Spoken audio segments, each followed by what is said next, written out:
군주에게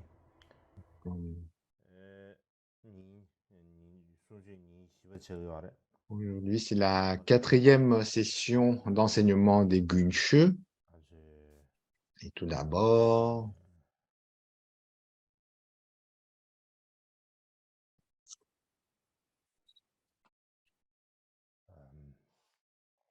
Gabji, Kyabje, Moche Gyaltsang Rinpoche, Khenpo Rinpoche, principalement, mais donc ainsi que sous-entendu également tous les érudits et étudiants de la Sangha des Gunshu, ainsi que tous ceux qui suivent ces enseignements en ligne, tous les amis dans le monde du Dharma. À vous tous, je vous exprime mes chaleureux souhaits de bon augure. Donc, pour l'enseignement d'aujourd'hui, tout d'abord, on va aborder la biographie de Kuiji, notamment la période où il renonce.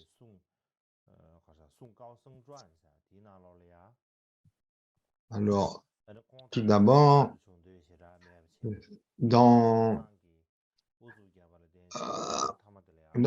la biographie des moines éminents, donc on lit dans sa biographie qu'au départ, il n'était pas très enthousiaste à entrer dans la vie monastique, qu'il pose mais qu'il rentre parce que son maître Xuanzang insiste, mais qu'il impose 3 conditions, et puis si ces 3 conditions ne sont pas remplies, il ne rentre pas dans la vie monastique, et en plus de cela, il remplit 3 wagons, pardon, il remplit 3 carrosses d'affaires personnelles pour amener au monastère.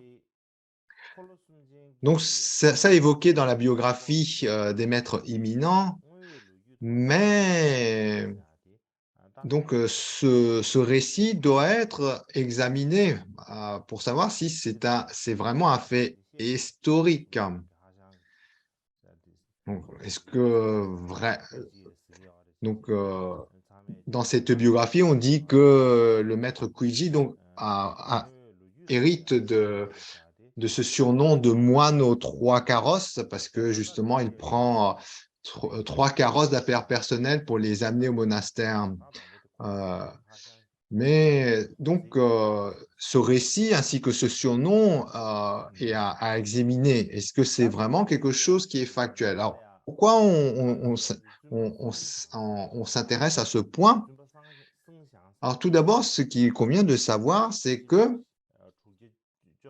ce récit donc, vient de la dynastie Tang. Pardon, non. Non, tout d'abord, non, premier point. Le moine Sheng Shan de la dynastie Tang, donc, qui est né en 618, est un contemporain. Le moine Sheng Shan est un contemporain de Kuiji. Et donc, ce moine, il écrit une œuvre intitulée L'histoire du Sutra du Lotus blanc. Et dans cette œuvre, il ne mentionne absolument pas ce fait de la biographie de Kuiji. Il ne parle absolument pas de ce surnom de moine aux 3 wagons.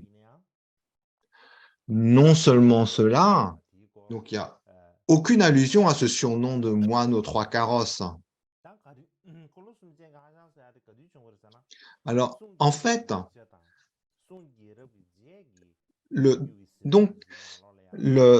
cette biographie des moines éminents, où on trouve ce récit anecdotique avec l'histoire des 3 carrosses, en fait, donc, cette bio, comme on avait évoqué, vient de la dynastie Sung. Et donc, dans cette bio, en fait, est écrit 200 ans après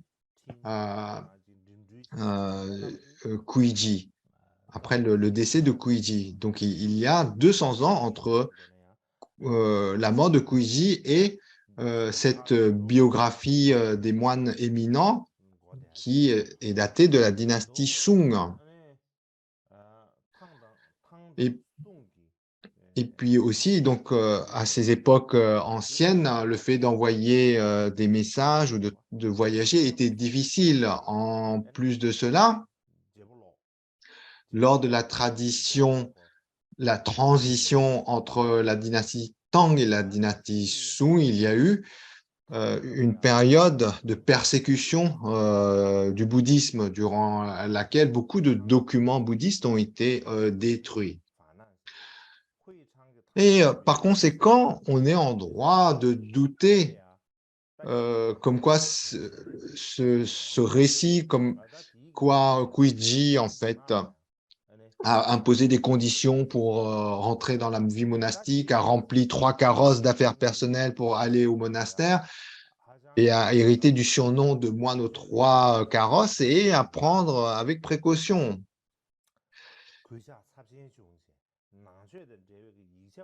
En, en plus de cela, certains érudits contemporains, par leur recherche sur la vie de Kuiji, disent que il a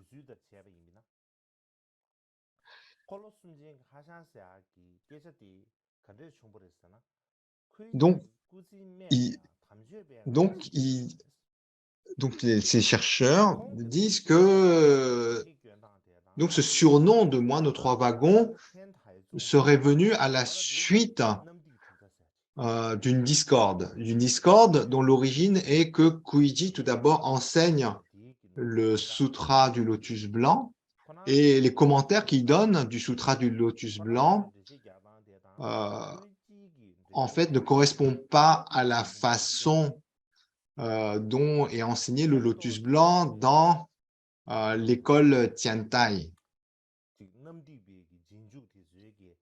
Et par conséquent, certains disciples de l'école Tiantai ont été froissés par le fait que de cet écart entre les explications.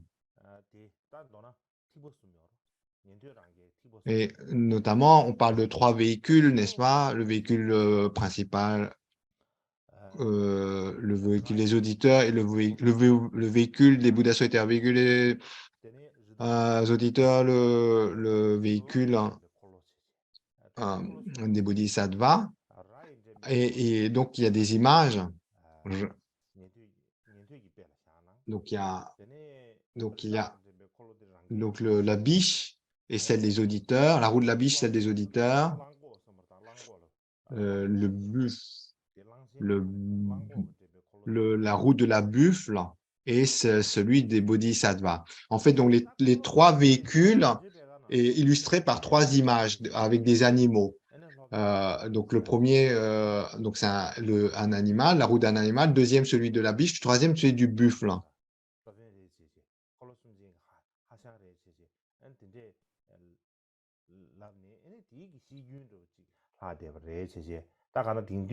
Et donc, en bref, certains donc, experts contemporains, en ayant fait des recherches, pensent que ce nom de moine aux 3 wagons vient du fait d'une discorde concernant le commentaire ou la façon de décrire les 3 véhicules. Et donc 3 véhicules, 3 carrosses par la suite. Et pour ma part, je pense que les sources qui sont fiables pour la vie de Kuiji doivent être les sources qui viennent de la dynastie Tang, donc la dynastie où il a vécu, et en particulier les écrits personnels de Kuiji. Je pense qu'on doit considérer comme les sources fiables celles qui viennent de la dynastie Tang et les écrits même de Kuiji.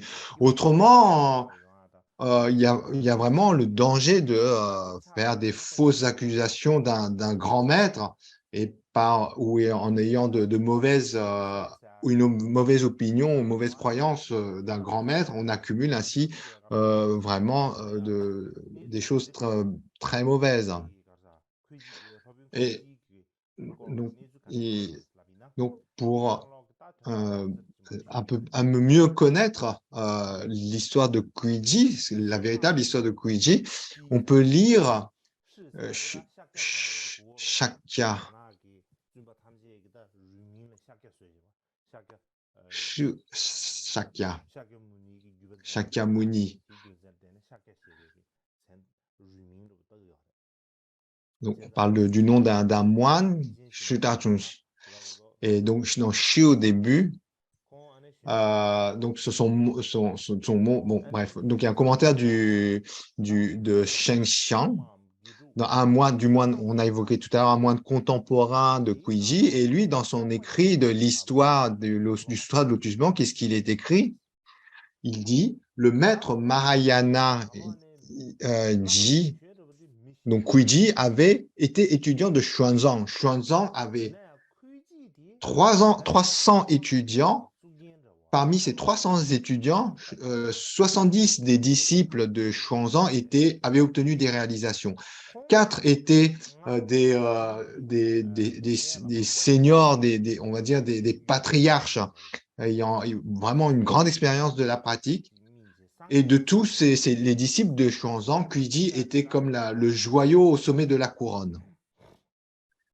Et aussi, dans cette œuvre du moine contemporain de Kuiji, il écrit que lorsque Kuiji était né, sa mère avait rêvé du Bouddha tenant un sceptre dans la main et exprimant le souhait d'entrer dans la matrice de la mère. Et c'est après ce rêve que la mère est devenue enceinte.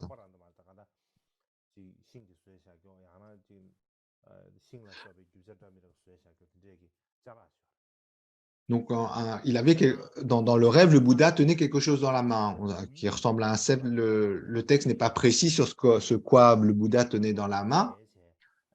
Néanmoins, la mère donc rêve du Bouddha tenant quelque chose dans la main et le Bouddha lui dit j'ai besoin d'entrer dans votre matrice. Et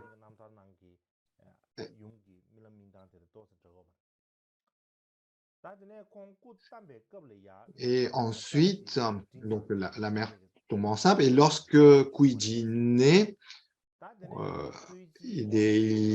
on parle de signes de bon augure. Ensuite, à 9 ans, il renonce. Donc ici, dans l'expression du texte chinois, il renonce, on doit pas, je ne pense pas qu'il faut comprendre qu'il rentre dans la vie monastique, mais c'est plus le fait qu'il ressent une lassitude de l'existence ordinaire, qu'il a une expérience qui le détourne de l'existence ordinaire.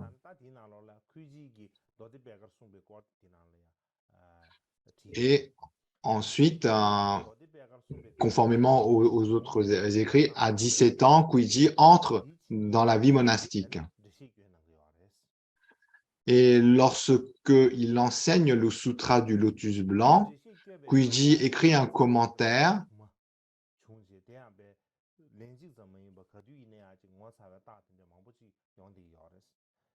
etc. Mais globalement, non. Et puis à ce moment-là, donc lorsqu'il enseigne le sutra du lotus blanc, à ce moment-là, il y a beaucoup de signes miraculeux qui apparaissent. Et par exemple, donc dans l'assistance de ceux qui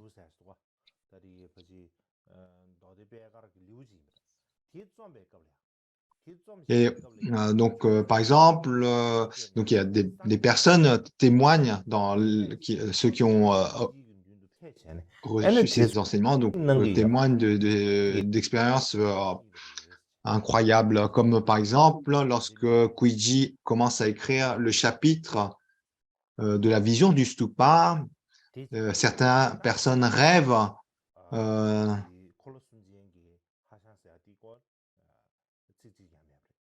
font des rêves, ils voient des Bouddhas dans les champions de Bouddha avant de rencontrer le maître Kuiji.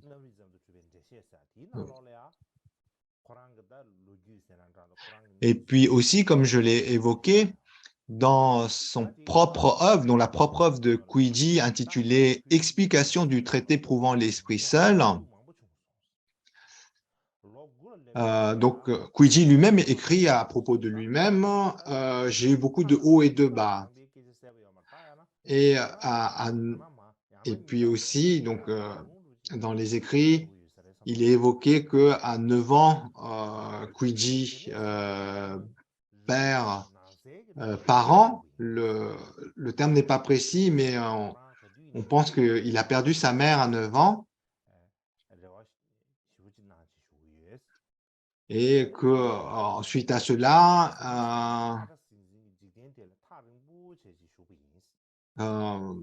le Kuiji a une vie dans les forêts, les montagnes, un peu avec le sentiment de renoncement.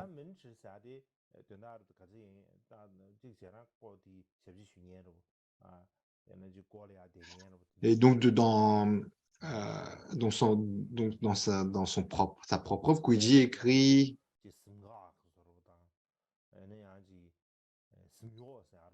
qu'il a grandi loin de l'affairement du monde et qu'à 17 ans, finalement, il intègre le monastère et donc la vie monastique. Et par la suite, sous ordre de l'empereur,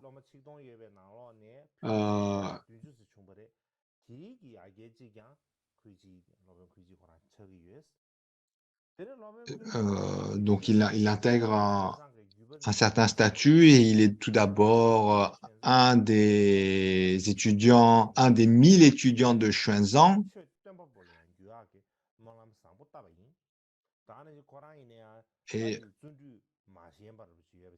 Et c'était Kuiji était connu comme étant quelqu'un de très... Donc, non seulement il était brillant, mais il était très, très assidu. Et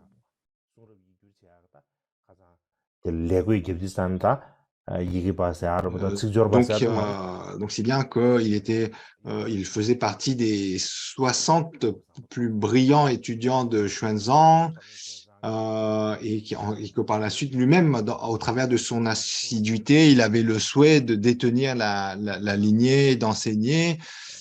Et comme on l'avait évoqué, il a traduit dans l'école de traduction, il est devenu un scribe, étudié le dharma et ensuite écrit ses propres commentaires.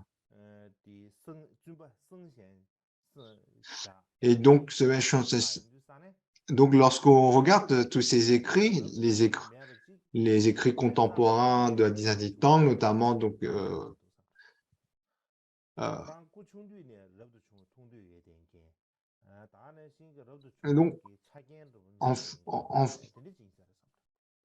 ce qui apparaît le plus probable, c'est que très jeune, donc il a un profond goût de renoncement, de s'isoler, de s'éloigner de la vie mondaine.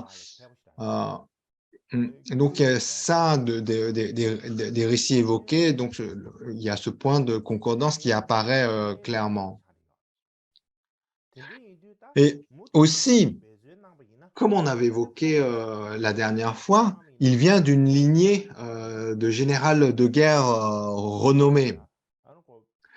Et non seulement cela, mais par l'éducation qu'il a enfant, il est excellent dans l'écriture du chinois et par l'éducation qu'il a, la lignée dont il vient, sa carrière de ministre, une carrière donc de ministre était tout tracé pour lui. Et compte tenu de ses talents, donc il avait tout pour briller dans l'élite, dans la société impériale, donc dans l'élite de l'empereur. Et malgré ça, et en fait, il rentre dans la vie monastique. Donc ça, c'est un point qui est remarquable. Et on peut évoquer trois faits pour cela.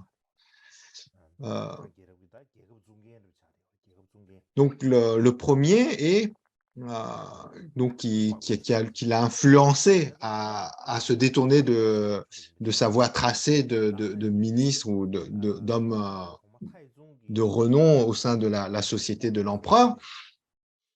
Donc un fait marquant est, comme on avait évoqué la dernière fois, son oncle, l'oncle aîné, Yu Xingong, était donc général de guerre et qui était très estimé par l'empereur Taizong, l'empereur de la dynastie Tang, qui était nommé Taizong. Mais c'était un général qui était très rude de caractère, qui s'emportait très facilement. Et en plus de cela, il aimait bien se mettre en avant, de rappeler les accomplissements qu'il avait faits. Il était particulièrement fier. Et il y a une anecdote, comme quoi, donc au cours d'une forme de festin officiel, ou comme une fête officielle, party en anglais, à ce moment-là, donc une sorte de réception officielle.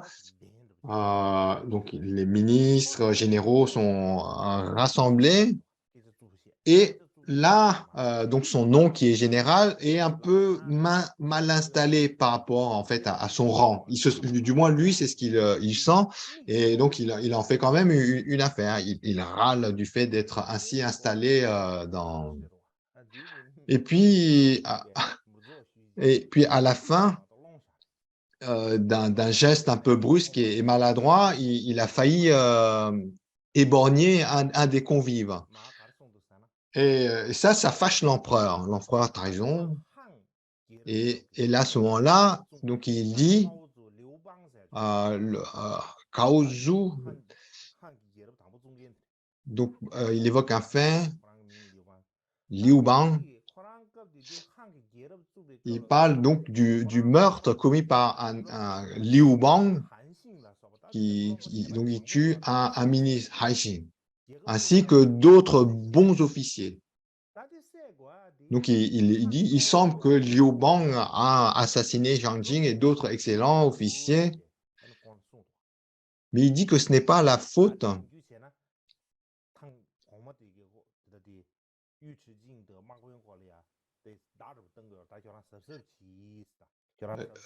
donc en fait, donc il utilise une métaphore pour faire comprendre au ministre qui est l'oncle de Quinji, l'oncle Zhuzhong, faites attention.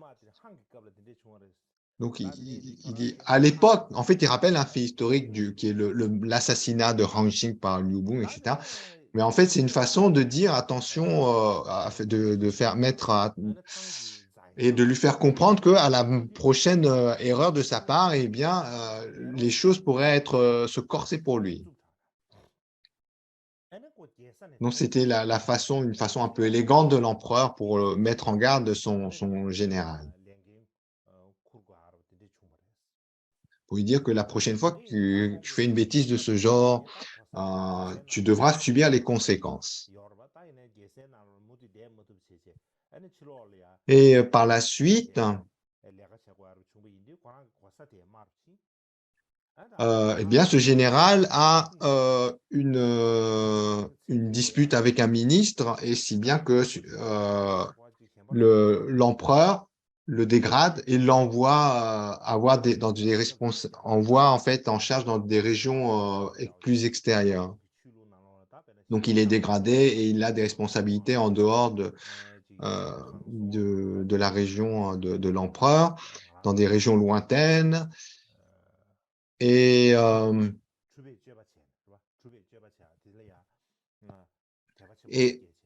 ce qui se passe, c'est qu'à la fin de sa vie, ce long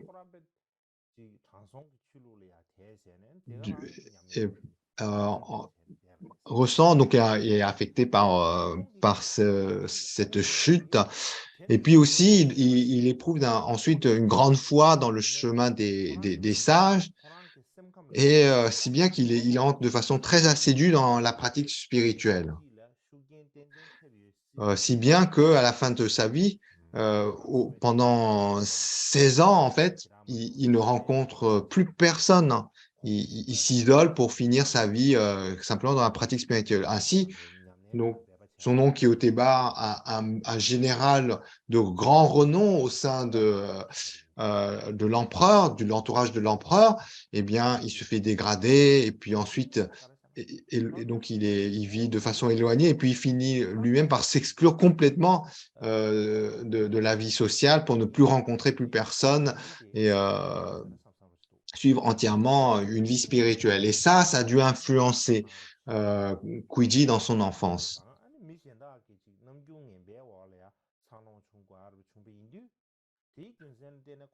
Et puis aussi, à l'âge de 9 ans, lorsque sa mère décède, donc il a ce sentiment d'être tout seul, hein, comme évoqué dans certains écrits.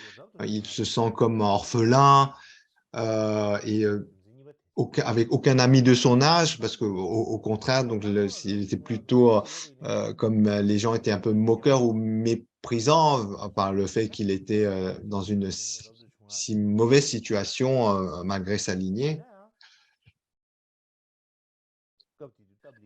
Et oui, aussi, troisième raison est que lors de la dynastie Tang, le bouddhisme s'épanouit rapidement, beaucoup et rapidement. En particulier, lorsque le maître Tang Xuanzang revient d'Inde, il revient en Chine de son voyage d'Inde, à ce moment-là, le bouddhisme se fleurit grandement. Il y a beaucoup d'intérêt dans la traduction des écrits bouddhistes, et en particulier les empereurs Taizong, Gaozong, l'impératrice Wu Shiqian et d'autres grands noms soutiennent les enseignements de façon importante. Et notamment, l'impératrice Wu Shiqian à son fils Li Xiang qui demanda même refuge auprès du maître Xuanzang et ensuite entre dans une vie de renoncement. Et donc tous ces éléments sont des facteurs qui expliquent le renoncement précoce de Kuiji ainsi que sa volonté d'intégrer une vie monastique. Et ensuite, concernant ce surnom de moine aux trois carences, on voit que c'est très loin de ce que correspondent les faits qu'on a exposés.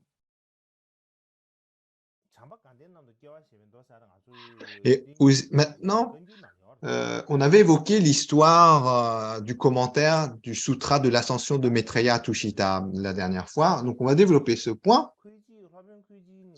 Alors, le maître Kuiji a écrit beaucoup de commentaires, comme on avait évoqué. Son surnom de maître à la centaine de textes vient du fait qu'il a écrit beaucoup de commentaires, qu'il était très érudit. Et, en bref, il a montré d'une façon ou d'une autre qui était loin d'être un être ordinaire. Et il y a différents récits qui illustrent cela. Et par exemple, même dans l'œuvre intitulée La biographie des moines éminents,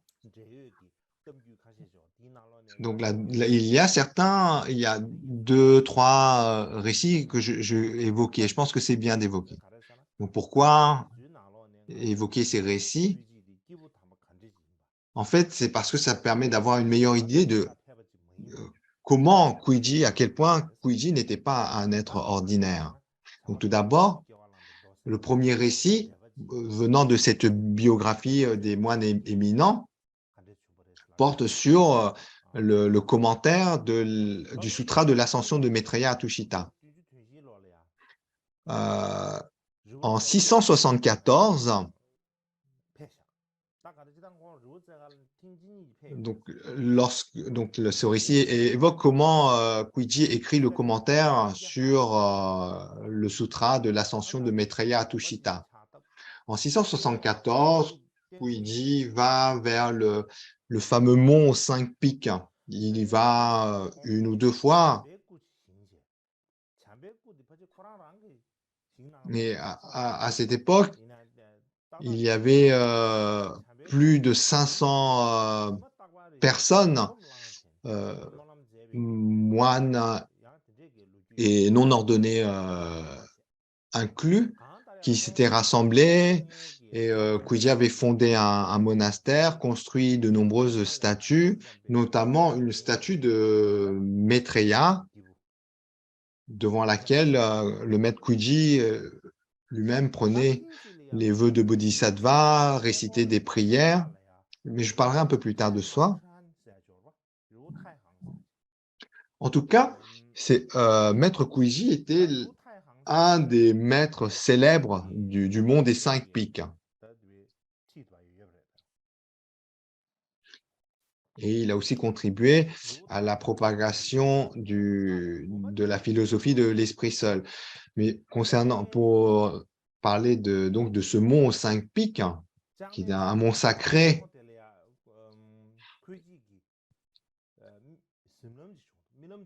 donc pour suivre donc ce récit qui vient de la biographie des moines éminents, biographie sous la dynastie Sung. Dans ce récit, dans ce passage, on dit que Kuiji va en pèlerinage à Wutaishan et à mi-chemin, dans les montagnes, dans les monts Taihan, à la tombée de la nuit, donc dans l'obscurité, donc à mi-chemin, il va passer la nuit dans un vieux monastère. Et au cours de cette nuit, il a un rêve. Il rêve qu'il est au milieu de ces montagnes et que tout est obscur. Il ne voit pas grand-chose, tout est obscur, mais néanmoins, il entend un très grand nombre d'êtres qui gémit, qui se lamentent sous les pierres, sous les montagnes. Et dans cette obscurité, il ressent une incroyable tristesse et les gémissements de toutes ces voix étaient insupportables, si bien qu'il va tout seul au sommet de la montagne. Et lorsqu'il regarde dans le ciel, tout apparaît de la couleur du lapis-lazuli. Et il voit au-dessus du ciel une cité. Et là, il entend « Maître, qu'est-ce que c'est? Attendez un moment. Pourquoi êtes-vous venu ici ?» Et puis au bout d'un moment, il voit deux jeunes dieux qui descendent de la cité céleste. Et puis ces dieux lui disent « Avez-vous vu les êtres au pied de la montagne ?» Et là, maître Kuiji répond « Je les ai simplement entendus. J'ai entendu leur voix, mais je ne les ai pas vraiment vus. » Et là, les jeunes dieux lui adressent une épée en lui disant tranchez votre estomac et regardez, vous verrez. Et Kuiji reçoit cette épée et il s'exécute, il ouvre en deux son estomac et là, des rayons de lumière jaillissent de son ventre, éclairent tout l'ensemble des pieds des montagnes et à ce moment, immédiatement, au moment même où la lumière irradie et embrasse tout la base des montagnes, il voit un nombre incommensurable d'êtres en train d'être torturés par de grandes souffrances. Il voit ainsi. Et par la suite, les deux dieux lui envoient deux parchemins, deux rouleaux de parchemin ainsi qu'un pinceau. Et au moment où il prend cela, les deux parchemins et le pinceau dans ses mains, immédiatement il se réveille. Vous savez, des fois on fait des rêves de ce genre, enfin on fait des rêves et puis un moment précis du rêve se produit et ça nous réveille. Et là, c'est ce qui se passe. Il reçoit le parchemin et le pinceau et ça le réveille. Il se réveille en ce sursaut au milieu de la nuit et en se réveillant, il voit quelque part dans le temple de la lumière qui jaillit. Nous, de nos jours, lorsqu'on voit de la lumière d'un temple, il n'y a rien qui est impressionnant, puisqu'on a toujours des lampes d'électricité qui est allumées, on laisse toujours allumées dans un temple, donc il n'y a rien d'extraordinaire. Mais à l'époque, au plein milieu de la nuit, donc tout était éteint. Et par conséquent, le fait de voir une lumière qui vient du temple était extraordinaire. Et il contemple cette lumière un moment, et puis il va vers le temple. À ce moment-là, et donc il ne rêve plus. Hein. Il s'est réveillé de son rêve, il voit de la lumière venant du temple, il observe cette lumière, il contemple, il demeure en contemplation de cette lumière un moment, et puis il va vers le temple pour voir d'où vient cette lumière. Et là, il voit des rouleaux de papier. En fait, il voit que la lumière vient de rouleaux de papier. Et donc, il regarde que sont ces rouleaux de papier qui ont émis de la lumière, et il voit que ces rouleaux, en fait, décrivent le sutra de l'ascension de Maitreya à Tushita. Et à ce moment-là, il fait tout de suite le lien entre ce sutra et le rêve qu'il vient d'avoir. Il se dit que ça doit être un signe comme quoi Maitreya me demande d'écrire un commentaire sur ce sutra. Et immédiatement, il prend un pinceau et couche un commentaire de ce sutra, le sutra de l'ascension de Maitreya à Tushita. Et à peine a-t-il commencé à écrire que du pinceau tombent des reliques. Donc, il tombe notamment 27 reliques de couleur rouge qui est vraiment très charmant. On dit que c'est des reliques rouges et d'une forme qui est adorable, qui est vraiment très attrayante. Et non seulement cela, mais à mesure qu'il écrit, d'autres reliques de couleur jaune tombent, plus nombreuses. Donc, il y a 27 reliques rouges particulièrement raffinées, et puis un grand nombre de reliques, de graines, qui ont la forme de graines de la plante qui pousse sans effort. Donc ça, c'est le premier récit. Donc, il relate comment Kuiji écrit le commentaire sur le sutra de l'ascension de Maitreya à Tushita. Alors, le deuxième récit,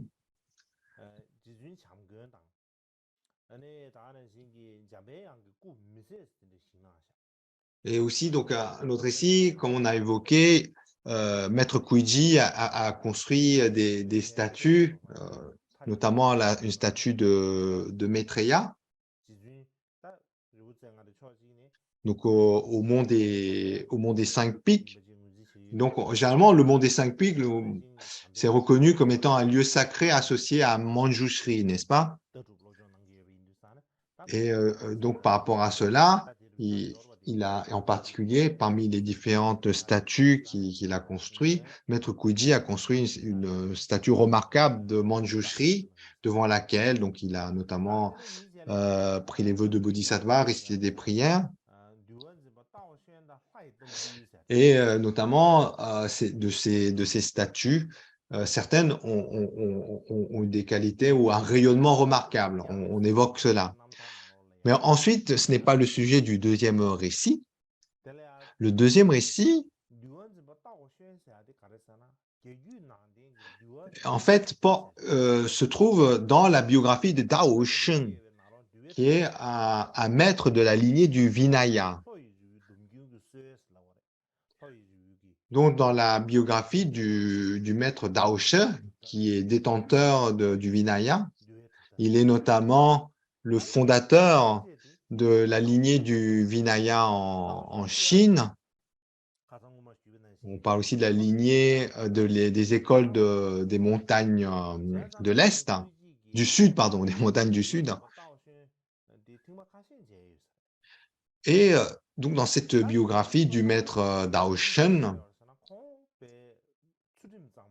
il avait l'habitude au quotidien de recevoir des messagers des dieux. Donc, on dit des messagers des dieux. Alors, est-ce qu'il s'agirait des quatre grands rois? Et donc, on parle, en fait, c'est des messagers des rois des dieux. Et donc, en parlant message des rois des dieux, ne s'agirait-il pas plus précisément des quatre grands rois dans les premiers mondes divins? Quoi qu'il en soit, donc ce maître Dao She recevait quotidiennement à une heure précise des messagers venant de ces rois des dieux. Mais il se trouve qu'un jour, le maître Kuiji vient rendre visite à ce maître du Vinaya Dao Shen à l'heure où les messagers divins arrivent. Mais en revanche, donc le maître Kuiji arrive, rencontre Dao She, et puis seulement après la visite de Kuiji, les messagers des rois des dieux arrivent. Donc Kuiji ne rencontre pas en fait ces messagers. Mais Dao She, lui, lorsqu'il voit les messagers, leur dit « Vous êtes en retard aujourd'hui. Pourquoi êtes-vous en retard ?» Et les messagers répondent ainsi. Ils disent « Oh, il y avait un bodhisattva du grand véhicule qui était ici. Et comme c'était un grand bodhisattva du grand véhicule qui était là, il y avait beaucoup d'excellents dieux qui étaient venus avec leur entourage et par conséquent, on n'avait pas les pouvoirs miraculeux pour accompagner cet entourage des dieux excellents. C'est la raison pour laquelle nous sommes en retard. »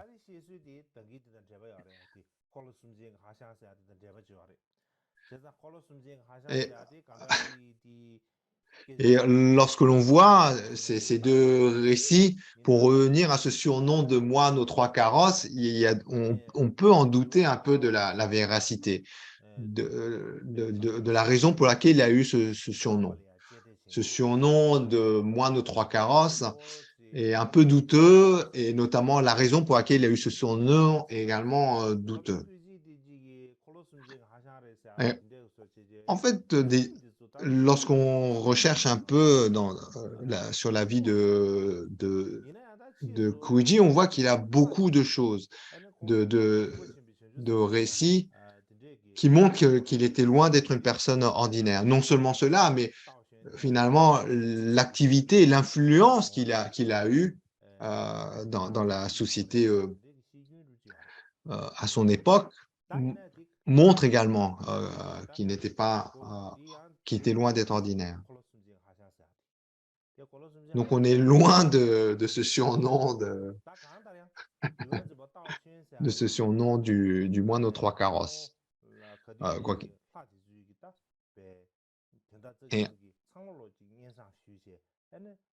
Et également, même en se référant dans cette biographie, dans cette œuvre de la dynastie Song, cette œuvre tardive de la biographie des moines éminents, il est écrit que Kuiji était assidu tout au long de sa vie, qu'il a notamment réalisé une statue de Maitreya devant laquelle, avec assiduité, il prenait quotidiennement, quotidiennement les vœux de Bodhisattva, qu'il faisait des souhaits pour renaître en Tushita, et que beaucoup de personnes voyaient des rayons de lumière irradier de cette statue. Et puis, par la suite, Guiji aussi a fait d'autres statues, dont une en jade de Manjushri au Mont des Cinq Pics, et d'autres, et que certaines de ces statues, lorsqu'elles étaient achevées, rayonnaient d'une lumière particulière.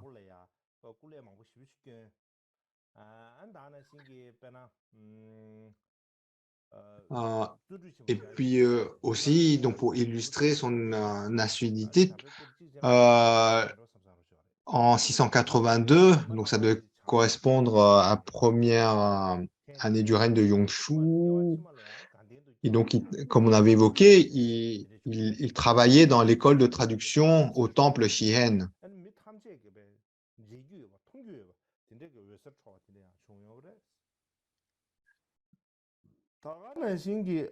Et, et, euh, et, euh, et puis ensuite, oui, pardon. Pardon. Donc, il est né en 682 et Guiji décède en 51 dans l'école de traduction qui était dans le temple Shihen. Et puis, on va marquer une pause ici.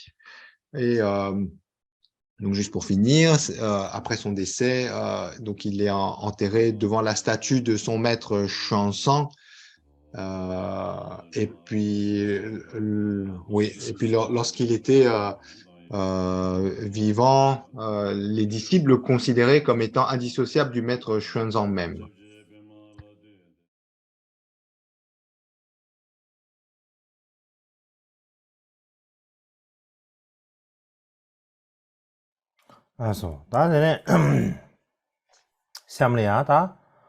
Ensuite, de quoi allons-nous parler? Donc, comment il est parti en parinirvana, et puis ensuite la lignée qui suit.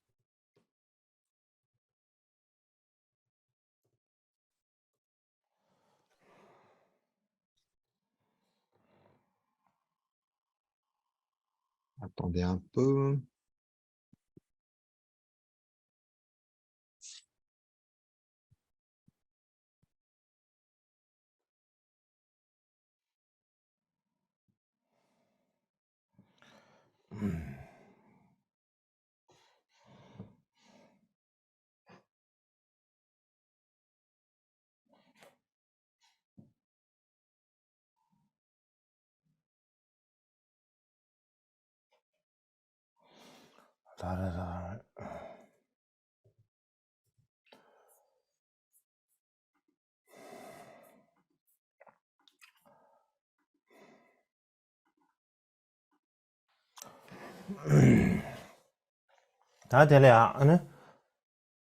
Ici,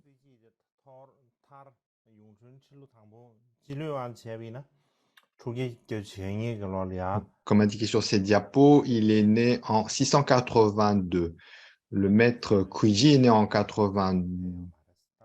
682 et il est décédé en 51. Donc, c'est un maître qui n'a pas vécu longtemps. Et comme évoqué, il a été enterré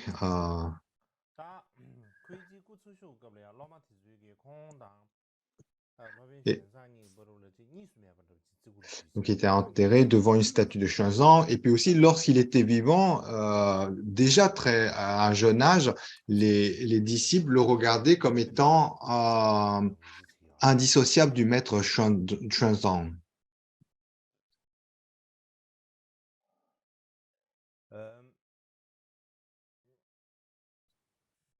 Donc, on a évoqué Xuanzang, et donc il était en Inde, il est revenu d'Inde, il a enseigné le Dharma, et donc il a établi des écoles de traduction pour traduire les textes, et il a fait ça de nombreuses années.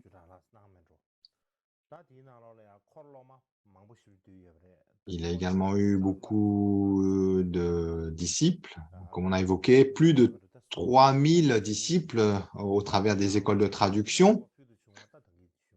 Et parmi les plus excellents de ses disciples, on vient d'en parler tout à l'heure, 70. Et donc, ainsi, Maître Guiji en particulier, donc, a porté la lignée de son maître Xuanzang et en particulier, donc il a été celui qui a développé la lignée de la philosophie de l'école de l'esprit seul.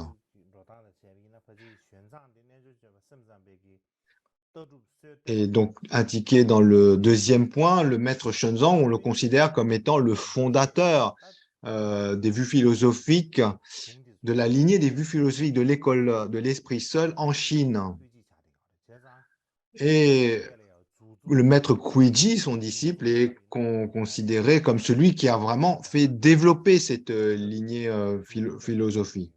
Et comme c'est dit en chinois, les termes chinois pour évoquer cela, c'est Xuanzang, c'est un peu comme le grand-père et Xuanzang, son disciple, est un peu comme le père de la lignée. Donc,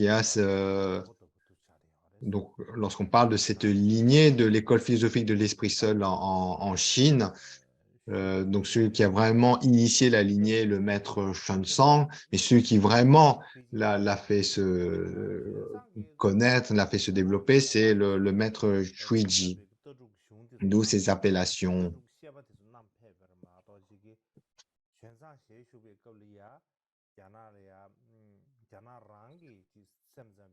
Et, euh, et tous les Kuiji a écrit tellement de commentaires et c'est vraiment il est identifié comme étant celui qui établit, qui ancre la lignée de la philosophie de l'esprit seul en Chine. Cette lignée initiée par Xuanzang. Et quand bien même il vient d'une lignée de général de guerre, dans sa famille, donc on compte quelques généraux de guerre de grande renommée. Et en fait, Kuiji apparaît comme étant le général qui a protégé les enseignements du Dharma. Et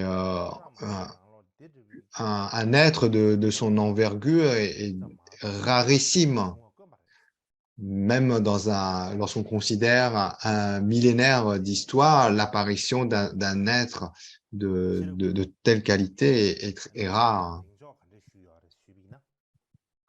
Et par la suite, à la fin de la dynastie Ming, il y a eu 4 grands maîtres. Lian Boqiao, qui est un des maîtres, c'est Lian.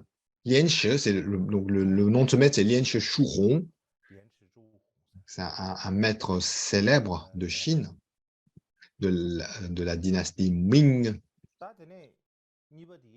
Le deuxième jour est Shubo Xinghe. Xiao, c'est Shen Xiao, Heng Shan. Le troisième, c'est Heng Shan. Le quatrième, Ao, Ao Yi, Shi Shui.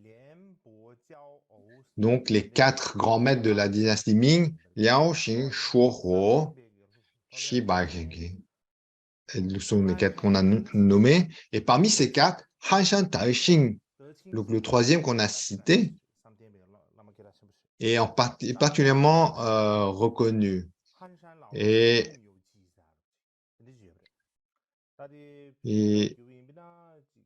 il écrit notamment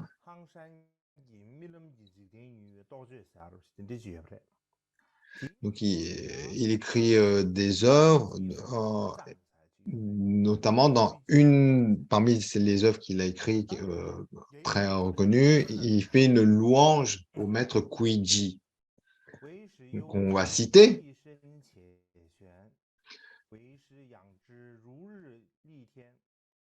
定从兜率玉柄弥勒，不从 Cette école de l'esprit seul, si profonde et merveilleuse, seul vous, donc en dessus, là, la citation en chinois est écrite dans la diapo et juste en dessous, la traduction en tibétain, on peut dire, cette école de l'esprit seul, si profonde et merveilleuse, seul vous pouvez la développer comme le soleil qui brille dans le ciel. Vous devez certainement avoir reçu ces enseignements de Maitreya depuis Tushita. Autrement, comment auriez-vous pu donc réaliser autant de tous ces points difficiles? Donc, il y avait, ou en tournée d'une autre façon, la traduction, seul vous pouviez traduire, donc avoir cette œuvre comme seul le soleil à lui seul éclaire tout le ciel. Donc, ce célèbre maître de la dynastie Ming, Han Shan, donc dans une de ses œuvres, écrit cette louange adressée au maître Kuiji, en disant, non, donc en faisant d'abord la louange de la philosophie de l'école de l'esprit seul, si profonde, si merveilleuse, et ensuite il dit cette philosophie si difficile à comprendre. Donc, quel être quel être ordinaire aurait pu la faire se développer? Seul vous, maître Kuiji,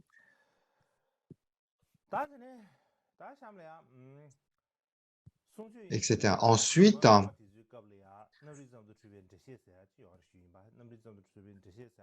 pour le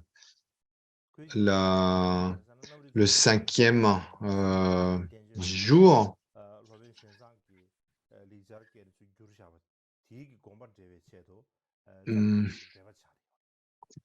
je vais parler donc de l'école de l'esprit seul, et comme on a évoqué, on va se baser notamment sur les écrits du maître Kuiji, et notamment l'œuvre de Kuiji intitulée Explication du traité prouvant l'école de l'esprit seul, et un commentaire de Kuiji sur le texte intitulé Traité prouvant l'école de l'esprit seul.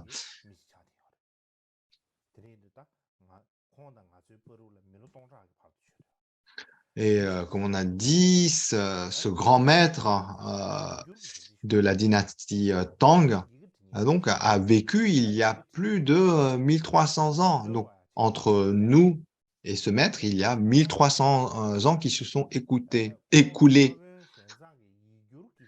Et aussi, il était un assistant de Xuanzang dans la traduction des textes du sanskrit en chinois, et ainsi qu'il a joué le rôle d'éditeur. Et il n'est pas nécessaire d'évoquer le niveau de son écrit, de son style, sa grammaire, de sa façon d'écrire. Déjà, pour apprendre avoir les responsabilités qu'il a eues, il devait vraiment avoir un style d'écrit qui était parmi l'élite. Un parmi 1 million pouvait avoir un style de son niveau.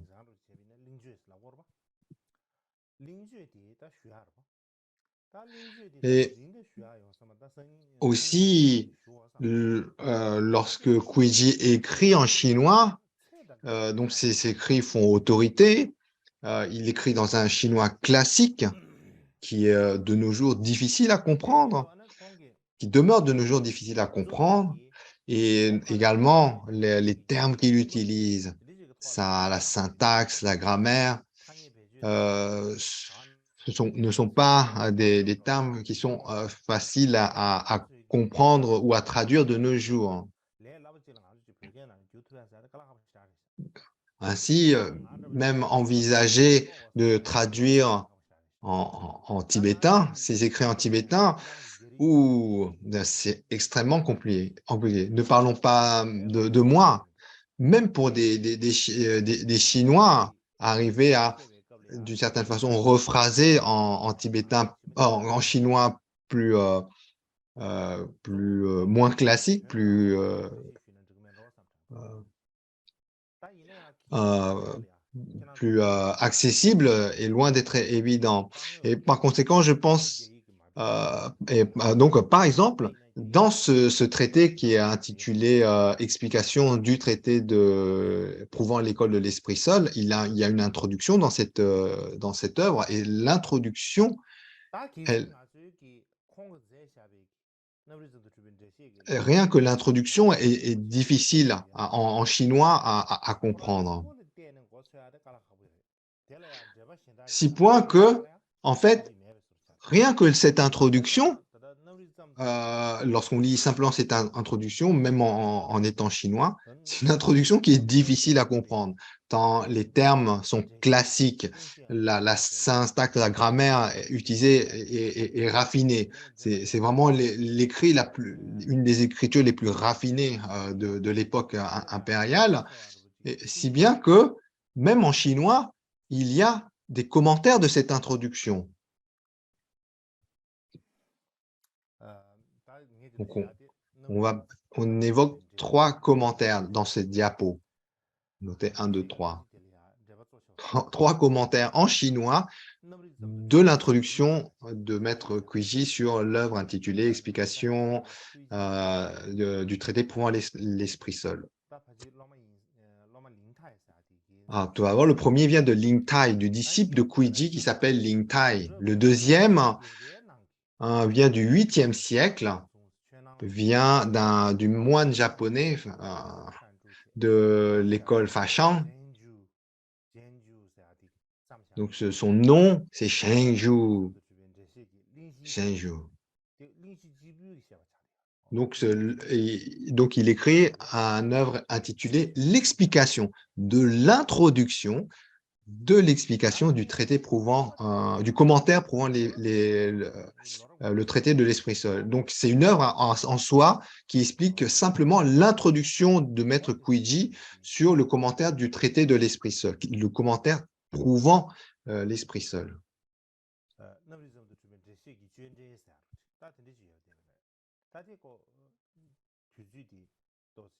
Et le troisième commentaire, est intitulé Commentaire révisé.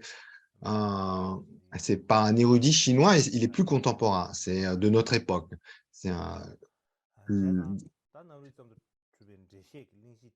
Donc, il y a rien que sur l'introduction de Kuiji sur son œuvre intitulée Explication du commentaire du traité.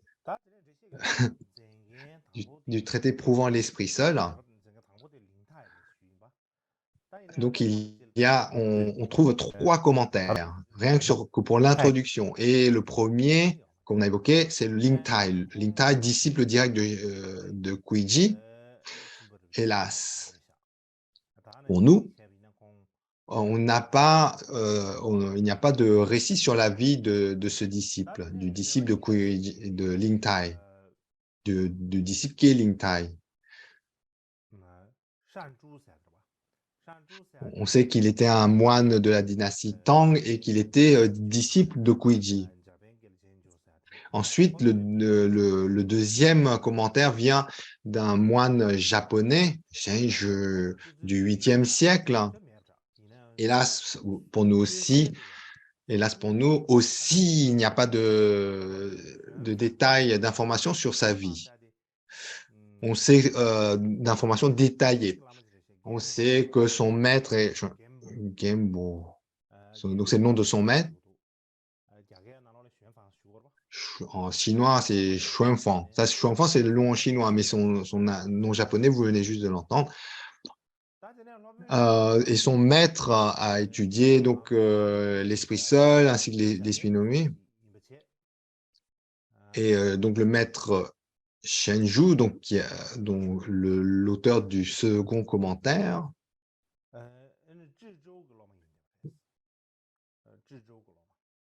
donc son maître, dont le nom chinois est Xuanfang, est un étudiant de Shenju, qui est un disciple du disciple de Kuiji. Par conséquent, cet auteur japonais, ce moine japonais, Shenju, il est le 5e. Genbo, c'est le nom de son maître. Et donc, on remonte, en fait, il est le 5e dans la génération des maîtres, dans la lignée de Xuanzang.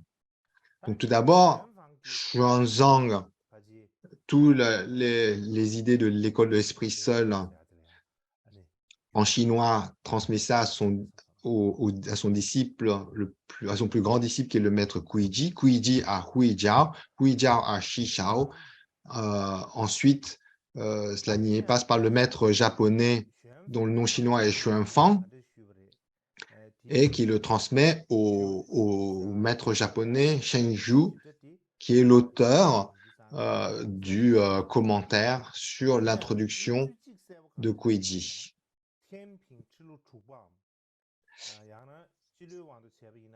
Alors, le point important ici, comme on n'a pas le temps d'entrer dans les détails, est comment Shenju reçoit les instructions de son maître. Il n'y a pas d'informations détaillées à ce sujet, mais néanmoins, il y a un fait clair qui est que lors de la 6e année du règne de Tianping, c'est-à-dire en l'an 734, Xuanfang est en Chine et il revient au Japon. Donc Genbo, c'est son nom japonais, en Xuanfang, son nom chinois. Ce maître va en Chine.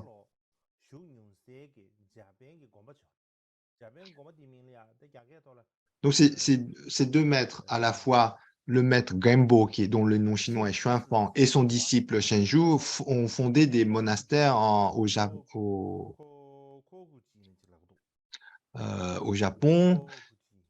Et donc il y a un récit, un fait qui est que donc en 734, le maître Xuanfang va en Chine et revient au Japon avec plus de 5000 volumes de sutras et de traités. Et on déduit donc de ce fait que donc à Kofuji, donc dans les monastères fondés au Japon par ses maîtres, en fait, à cette époque, la bibliothèque de ce monastère de Kofukuji était extrêmement fournie d'œuvres. Donc, dans ce monastère Kofuji, dont ont eu la charge les maîtres japonais Gaobo et puis Shenju.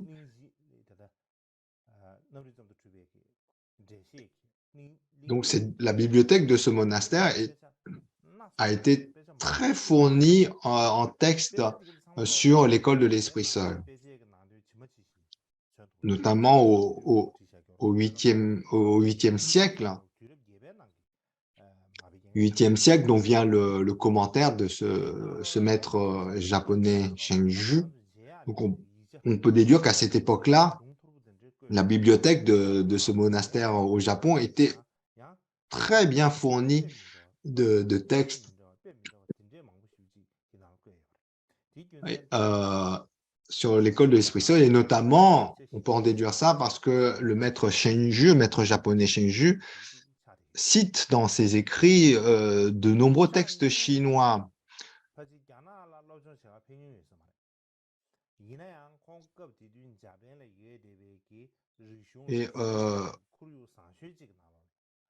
Et aussi parmi les quelques manuscrits, donc, et notamment parmi les textes cités, il y a des manuscrits qu'on ne retrouve plus de nos jours, mais qui sont cités plusieurs fois. Et puis, on trouve aussi des citations de textes qui existent, ainsi que d'autres manuscrits. Et en bref, cette source littéraire constitue des sources excellentes pour les recherches actuelles dans les manuscrits chinois antiques. Alors, le maître japonais Shenju, il n'est jamais allé en Chine, mais il avait un excellent environnement au contenu de tous les écrits rapportés, les écrits en chinois rapportés au Japon à cette époque. Il avait un excellent environnement d'études et de pratiques. Et par la suite,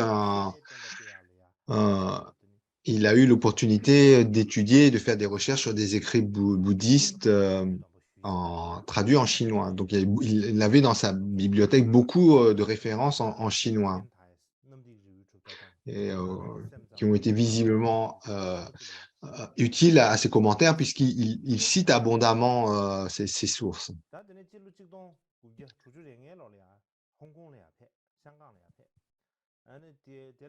Ensuite, le troisième auteur, qui est Luo Xuan, est né en 1914. Donc, la troisième référence est vraiment contemporaine. Donc contemporaine, en fait, elle est très proche de notre époque. Et donc, il a étudié à l'université de Chongshan. Ensuite, il a pris refuge auprès du maître Chen Shu et il a étudié grandement. Donc, demain, c'est jour de repos. Et ensuite, je pense que je vais un peu évoquer ces commentaires. Je n'aurai pas le temps de rentrer dans les détails. Mais comme on a fait, comme on a évoqué tout d'abord, si à l'automne, il y a du temps pour enseigner, eh bien, je poursuivrai ce cycle d'enseignement. Donc, j'ai ce projet de si il y a l'opportunité d'enseigner en automne, je poursuivrai ce cycle d'enseignement. Autrement, ça risque de prendre une dizaine d'années pour finir tout ce cycle. Donc, je pense qu'on va en rester là pour aujourd'hui.